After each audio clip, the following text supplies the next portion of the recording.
Assalamualaikum warahmatullahi wabarakatuh. Selamat malam, salam sejahtera untuk kita semua. Kebetulan karena ini saya ngerekamnya malam ya, jadi oke, kita mulai saja perkuliahan kita pada hari ini. Jadi hari ini kita akan membahas materi tentang strategi pemasaran. Oke, sebentar. Jadi menurut Kotler, pemasaran itu adalah suatu proses sosial untuk menciptakan, mengkomunikasikan, dan memberikan nilai produk kepada pelanggan untuk mengelola hubungan pelanggan dengan cara yang menguntungkan. Nah, dari strategi pemasaran tersebut, jadi kita bisa lihat bahwasanya berdasarkan pendapat dari Kotler, jadi strategi pemasaran itu adalah merupakan serangkaian tindakan terpadu menuju keunggulan kompetitif yang berkelanjutan. Tujuan akhirnya yaitu untuk mendapatkan kepuasan pelanggan secara sepenuhnya.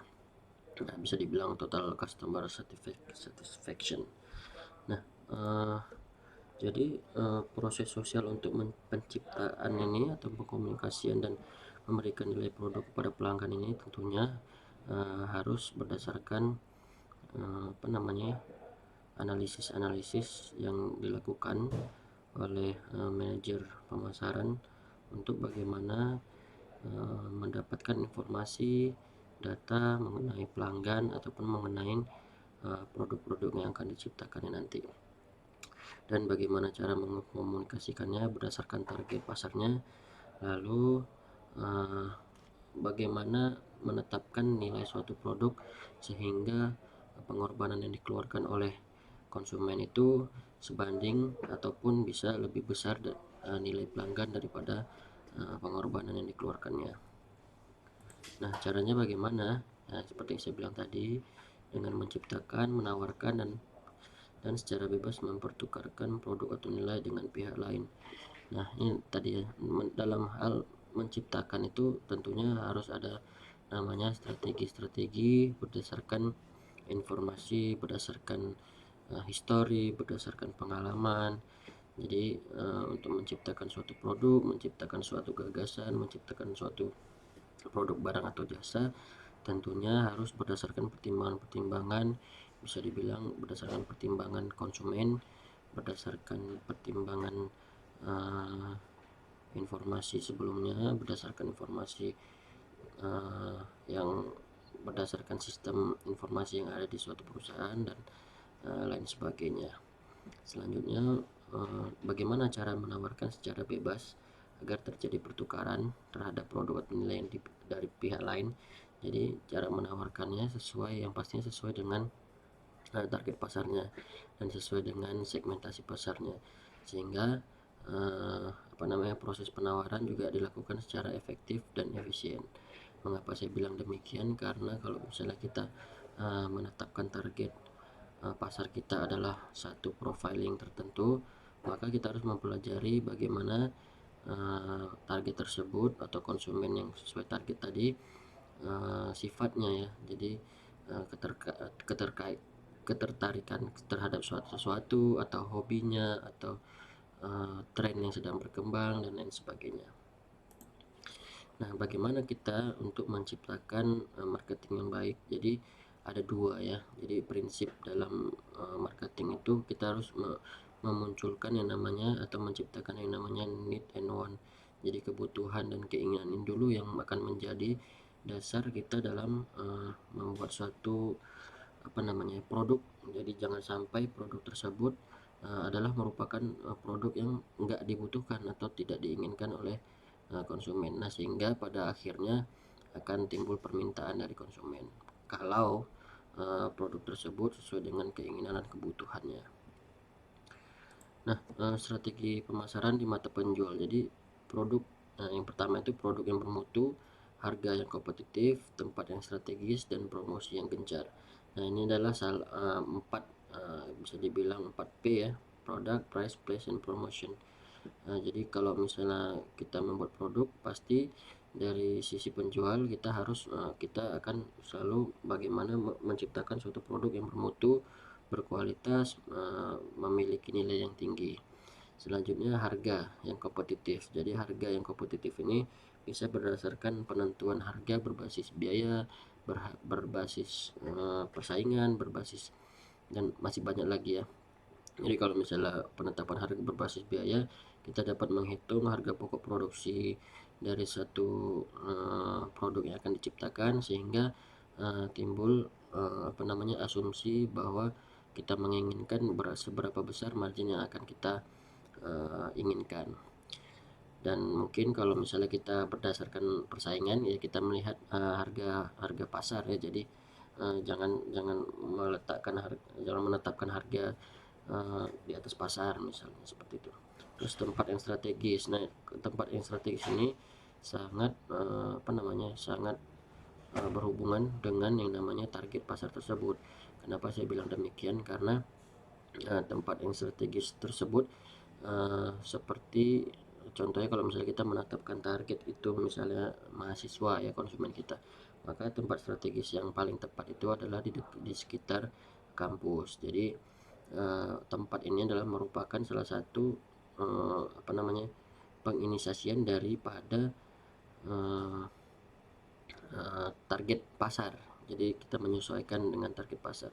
Jadi jangan sampai kita membuka toko dengan produk A misalnya, tapi di daerah tersebut tidak diinginkan produk tersebut. Jadi secara otomatis produk kita tidak ada permintaan atau tidak ada penjualan. Selanjutnya promosi yang gencar. Nah, promosi yang gencar ini bisa dilakukan melalui, apalagi zaman sekarang ya, menggunakan media digital, media elektronik, baik itu dari sosial media, terus bisa menggunakan marketplace, menggunakan e-commerce website, dan lain sebagainya. Nah, selanjutnya strategi pemasaran di mata pembeli. Jadi kebutuhan dan keinginan pelanggan ya. Jadi biaya pelanggan, kenyamanan, komunikasi. Nah, pelanggan itu selalu menginginkan biaya pelanggan yang rendah dan mendapatkan nilai daripada produk tersebut yang tinggi. Jadi pengorbanan yang ia keluarkan harus sebanding ataupun lebih rendah daripada nilai produk tersebut. Kalau pengorbanan yang lebih tinggi, berarti dia akan merasa dirugikan ataupun merasa ditipu. Selanjutnya kenyamanan. Untuk kenyamanan ini memang harus ada upaya-upaya yang dilakukan agar konsumen-konsumen yang berinteraksi ataupun memberi komentar di sosial media dan lain sebagainya itu kita layani setiap pertanyaannya, jadi menimbulkan kenyamanan terhadap konsumen. Selanjutnya komunikasi. Nah, jadi komunikasi ini penting, menyangkut juga tentang kenyamanan tadi ya. Jadi komunikasi timbal balik atau dua arah ini juga sangat penting. Jangan sampai ada konsumen yang bertanya ataupun memberi tanggapan ataupun memberi komentar baik ataupun negatif, kita tidak memberikan respon apa-apa, tapi lebih baik kita harus melakukan respon berterima kasih ataupun mengapresiasi daripada interaksi yang dilakukan oleh konsumen tersebut. Nah, selanjutnya strategi pemasaran modern. Nah, ini ada banyak ya bisa dilakukan. Contohnya yang sini saya rangkum itu ada lakukan riset pasar. Nah, jadi seperti yang saya bilang tadi, untuk menentukan suatu produk yang baik, yang ideal, yang dibutuhkan, harus dilakukan riset pasar terlebih dahulu. Riset pasar ini menyangkut banyak permasalahan ya, baik dari segi kualitas produk apa yang akan diciptakan, konsumen seperti apa yang akan ditargetkan, harganya seberapa, terus bagaimana cara mendistribusikannya, dan lain-lain. Terus pilih target pasarnya, sesuai tadi dengan apa yang saya sampaikan. Kita harus menentukan target pasar sehingga produk yang kita ciptakan itu tidak bermacam-macam ya, jadi akan menimbulkan cost yang tinggi. Selanjutnya prioritaskan prospek. Nah, ini juga penting ya. Jadi kalau kita lebih memilih satu prospek, jadi harus ada skala prioritas daripada produk-produk yang memang penjualannya atau histori penjualannya itu tinggi. Jadi jangan sampai tetap memproduksi produk yang padahal produk tersebut tidak dibutuhkan di masyarakat atau minim pembeli. Nah, mungkin banyak lagi ya di sini, Bapak Ibu adik-adik sekalian bisa baca Saya rasa yang lainnya ini bisa dipahami ya. Bangun brand produk, jadi membangun brand produk itu tidak mudah ya. Jadi untuk melekatkan brand di kepala masyarakat ataupun membangun citra suatu produk terhadap brand tersebut itu sangat sulit karena membutuhkan pengalaman juga waktu ya. Selanjutnya lakukan pemasaran online nih sekarang ya banyak dilakukan.